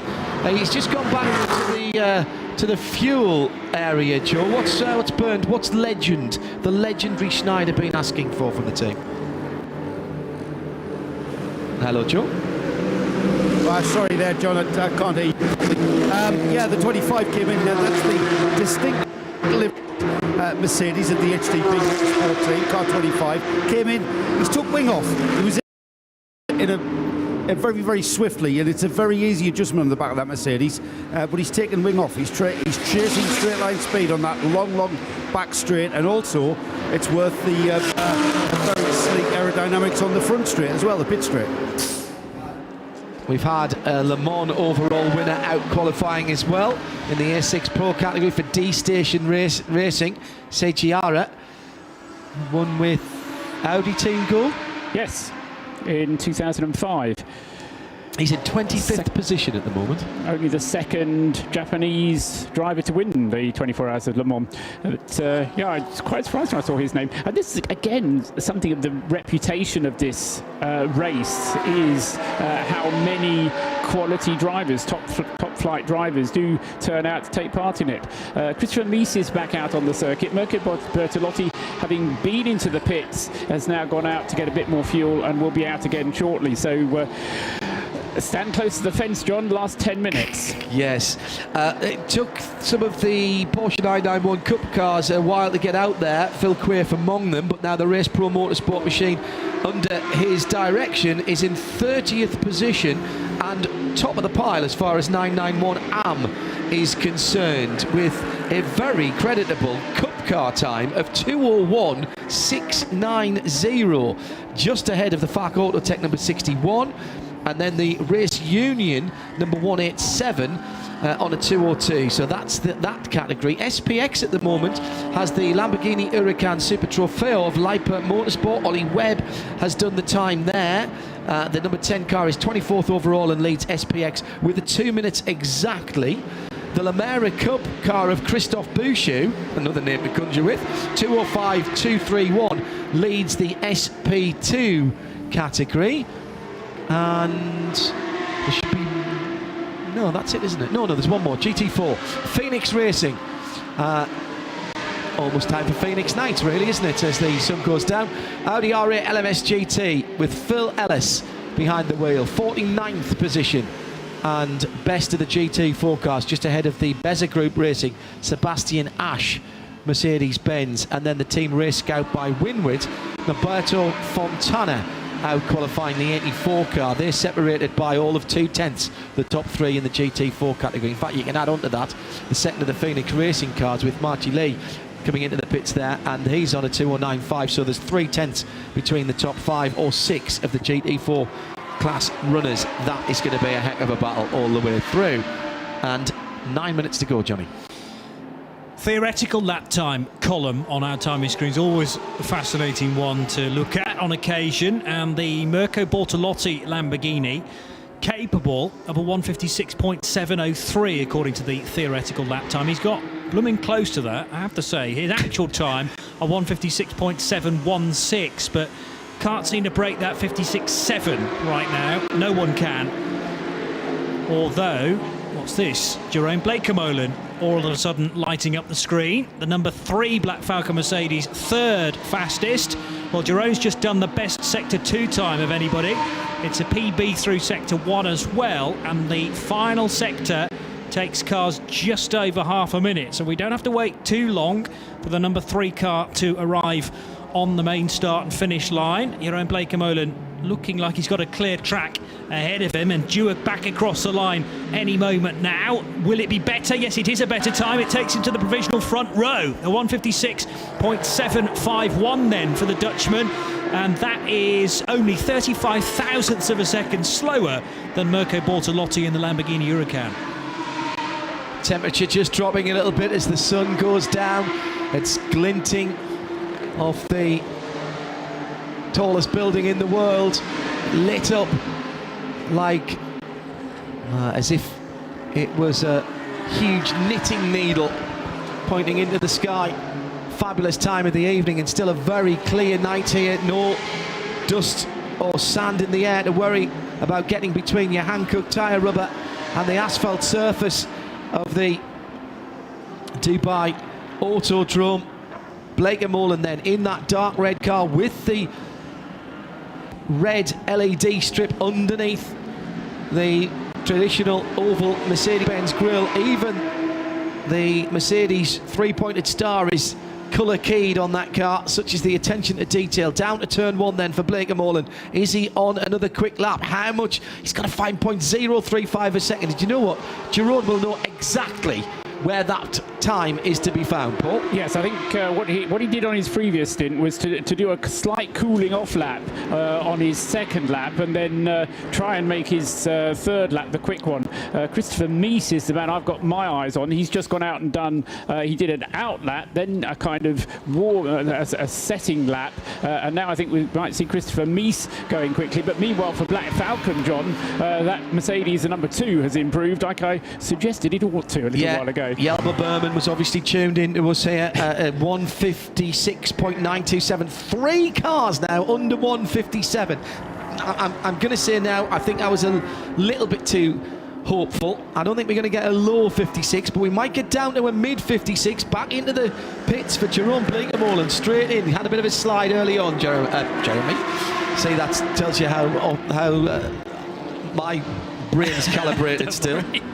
Sorry, Johnny. Yeah, the 2 Mercedes, 3 and 5, are going to be very tricky to tell apart. That was Tom Onslow Cole doing the early part of the lap in the 5. Right. But the 3's just come in the pit lane. So that was Jeroen Bleekemolen that we last spotted. That's what you did. I was doing 5, meaning that was Tom Onslow Cole. That wasn't Jeroen Bleekemolen. But the 2 cars are very similarly have they got a red strip on the bottom as well? An illuminated strip? It's a bit more black on the Black Falcon car, as you might well expect. The Ram one as well, if you look closely at it, is kind of a metallic red, but from up here you can't kind of see the You're not going to see that in the dark either, are you? No, quite. It'll look good during sunrise and sunset, though. But it's a good-looking car, the Ram racing car, Tom Onslow Cole. One of very few cars planning to do the race with just 3 drivers.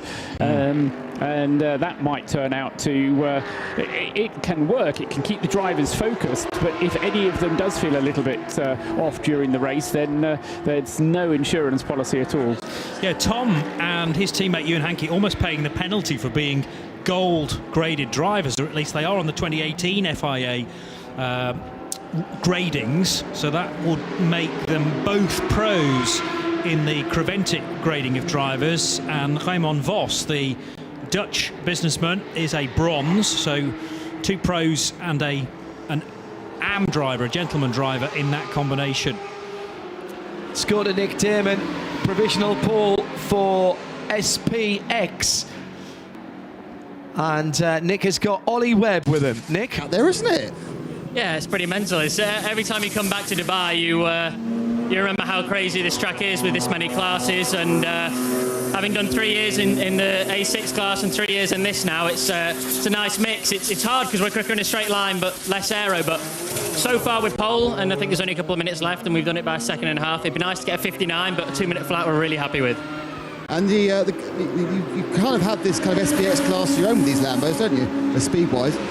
Yeah, I mean, speed-wise, it's us and GDL, so there's 3 or 4 Lambos, but speed-wise in a straight line, we're really strong.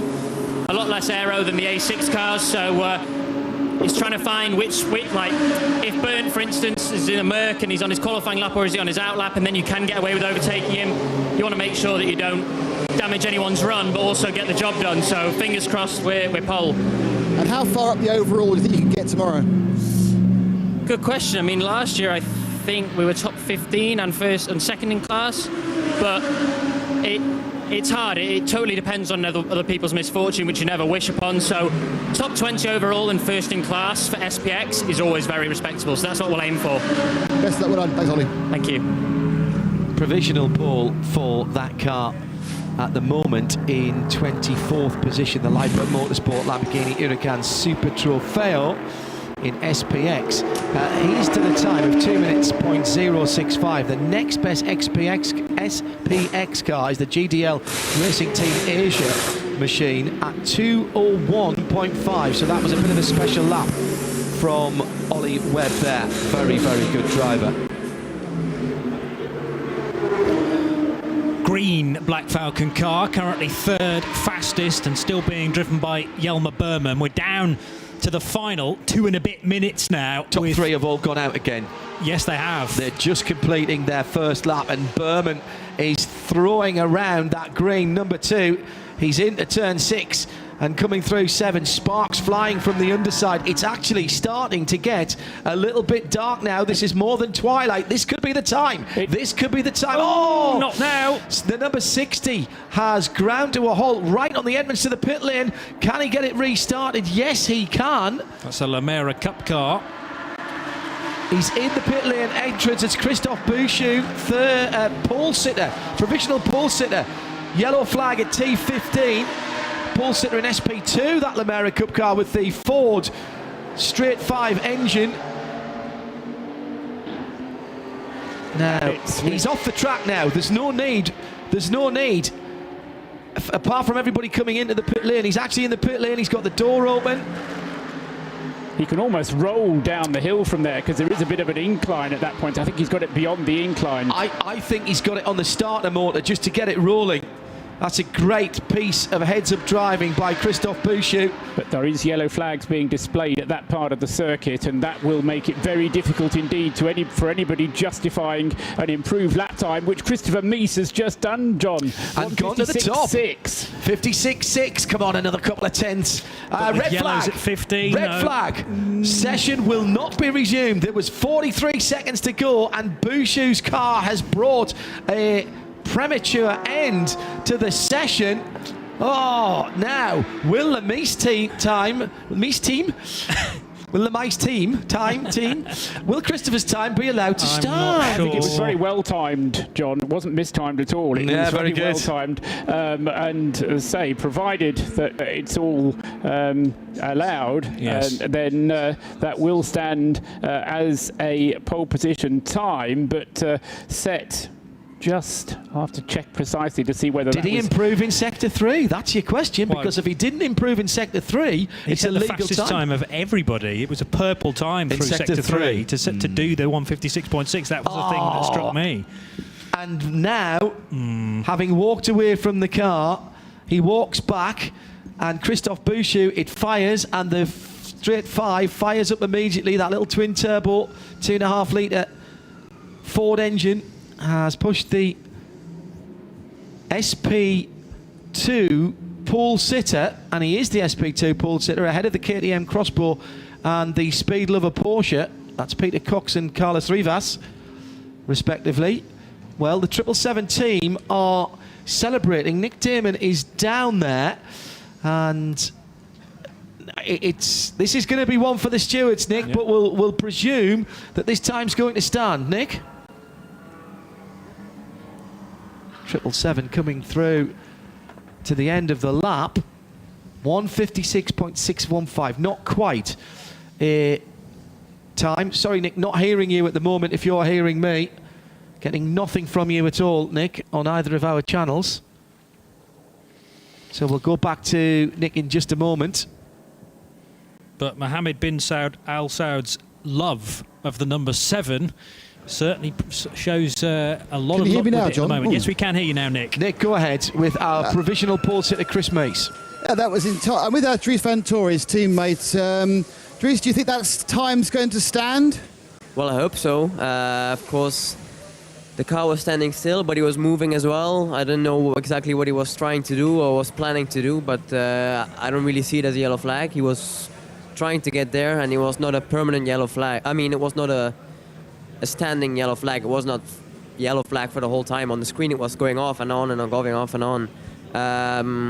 But of course, really happy. It was a last lap action, but yeah, of course, really happy. The car was already running well the whole weekend already. So yeah, Audi and WT. Hopefully, if it stays like this, Audi and WT did a great job again. I say, I noticed that Chris seemed pretty chuffed about it. Yeah, well, we have to wait and see how he is, but of course he will be happy. Of course, it's still a long race, it's 24 hours, so anything can happen, but for the moment, we're all really happy. Brilliant, thanks, Dries. Dries Venter with Nick Damon in the pole sitting. Chris Meese, MS7 by WRT, with a new qualifying lap record, 156.615, the fastest GT lap we've ever seen around the full Grand Prix configuration of the Dubai Autodrome, just on a tenth of a second ahead of Mirko Bortolotti. What a fight that was between the two similar engined cars, mid-engine V10, Grasser Racing Team, and Mirko Bortolotti put up a good fight. Nothing at all, 0.035 of a second behind. I mean, literally the blink of an eye. The top four within 0.2 of a second. Jerome Blakenmolen, Jelmer Berman, hunting as a pack for Black Falcon. Tend to be a solitary hunting bird normally, but they were in wing formation there. So it was Audi, Lamborghini, Mercedes at the top of the standings, and the top five all A6 Pro cars. Then a slew of A6 AM, led by the Renault RS01. Nicky Pastorelli got hooked up well in the middle part of that qualifying session for GP Extreme, a 157.2. Rick Breukers for the GRT Grasser Racing Lamborghini, the second car, next up in seventh, and the top 10 made up by Porsche, number 911, Hoffer Racing, Christian Frankenhout in the number 9, and Christopher Haase for Optimum Motorsport in 10th position. As we look further down, it's all A6 Pro and AM cars, and look at that, the top 15 within a second. And if we go down to the next page as well, Paul's prediction that we'd have 20 cars within 2 minutes. We had 23 cars down to the number 66 in 23rd position, under the 2-minute barrier. Leipert Motorsport were the best of the SPX category. We heard from Ollie Webb with Nick a little bit earlier on. And let's run through quickly the rest of the standings and pick up the other pole sitters in class. Fat Auto Tech, Philip Fromweiler in the 991 AM category. In 991 Pro, where did that car go? I'll pick that up for you later. SP2 was the Lamera Cup car of Christophe Bouchou in 41st position. 991 Pro, I found it was Klaus Bachler in the Race Pro Motorsport car, but that was, I think, Phil Quaiffe's time that did that. Besser Group Racing make up the top 50, and then beyond them, everybody getting out. There's another 10 that put times in, and they look rather like this. In 51st position, Norberto Fontana for Team Race Scout by Winwood. So the GT4 pole sitter was Philip Ellis in 49th position. Behind them were Besser Group Racing and Team Race Scout by Winwood. 60 cars setting a lap, but the man who set the fastest one, and a new fastest lap ever for GT3 in A6 Pro around the Dubai Autodrome, that's Christopher Meese for MS7 by WRT, 156.615, and he's with Nick Damon. Chris, fantastic lap time. Where has this speed for GT3 come this year? Well, you always find a couple of tenths in the winter. The boys kept working hard during the winter, and I must just say that the car was phenomenal today. We worked a lot on the setup. We did the test on Monday. We did the test on Wednesday. We consistently improved the car every session we went out, and the car was just mega to drive. I think I could not have gone 1/10 quicker. It was really like on the edge, and thanks to the boys, the car was amazing to drive. Was that all tactic, saving it to the end, or was it just the way it worked out? No, honestly, we wanted to do in the first run, but obviously I got traffic, which was a bit unfortunate for us. The second shot as well. So I just had one more shot. And that was it. I knew it. It was the lap. It was the last lap, and I knew I had to do it. Yellow flag sort of may or may not have been around in that lap. How do you see that? Well, I haven't seen any yellow flag, so for me it's quite clear that we deserve the pole, and I think the time showed this. And nevertheless, I don't know, I haven't seen a yellow flag. I think there was no yellow flag because when you come around the second last corner, you straight watch to the marshal, and he was just standing there. So I obviously saw the car then standing on the right when I passed it, but before there was definitely no yellow flag, and there was also no green flag after. So for me, that's obvious that there's no yellow flag out. Looking forward to the race. You've got a quick car over a lap. Do you have a quick car over an hour? I think the Audi has proven that it's quick. You know, the team has won many races, many long races. The Audi has won 24 Spa, 24 Nürburgring last year, and we have proven it's reliable. That's all. That's the first thing you need in a 24 race, and it has been quick. You know, and it's also between us teammates. Dries, Michael, and Mohammed. We are more or less on the same pace. You know, Mohammed is consistently improving every time he goes out, and that's a key fact. Thank you very much, Chris, and let's hope you keep the time, but of course we do now know that the lap time is under investigation, so more drama still to happen here. Will it end up being the pole man just down there, Mirko Bertolotti? Who knows? That's in the lap of the Stewart and Martin van Pavert. Thank you, Nick Dearman, down there at the 777 MS7 by WRT. The good news is that 777 by WRT car's got an onboard camera, so Chris Meese has told everybody there what he saw as a driver. You do exactly what he said. You look from position to position. That will be able to be confirmed, because no matter what it says on the screen, if the flag wasn't out, you can't blame the driver for going at it. We'll be back for night practice. Check the 24H series.com website for times in your local area, or go to radiolemans.com and look down to the bottom for the RS1, Channel RS1 schedule. Paul, a quick final thought from you before we go to the highlights? Interesting thought from Christopher Meese that the Audi was very quick. Marcus Winkelhock was the second quickest Audi. He did improve his time towards the end of the session. Not quite sure we mentioned it. He got down to a 57.253, did Marcus. So, he's fifth fastest, but it's those two Black Falcon Mercedes, whether they're hunting as a pair or as individuals, I don't know, but they never, ever overlook a Black Falcon Mercedes at the Dubai 24 Hours. I can only agree. I mean, the Lamborghini... we've now almost run this race for 13 occasions. It will be 13 by the end of this coming weekend. It would be a phenomenal record for German cars to keep up their record. Not putting it past them at all, but the Lamborghini there looking clearly like it's got the single lap pace. It's just a question of whether the Huracan can sustain that across 24 hours. The Audi looks quick. The Mercedes hunting in a significant pack. I agree with Paul there. The Renault as well could have a say. Porsche seem like they're up against it. Herbert Motorsport were late to join the session. Robert Renauer finishes 8th fastest in the end, but it's going to be tough to look beyond the German machinery at this stage. Johnny Palmer and Paul Trustwell with me in the studio. Thanks to Nick Dearman and Joe Bradley down in the pit lane. That's not the end of the action, because we'll be back at 7:40 local time for the night practice. Enjoy whatever time you have away from us until then, and we'll be back with it all live here on RS1, part of the channels of the RSL network, and we'll relieve you with some reminders of that session for our qualifying for the first round of the Hankook 24-hour GT Series of 2018. Bye-bye.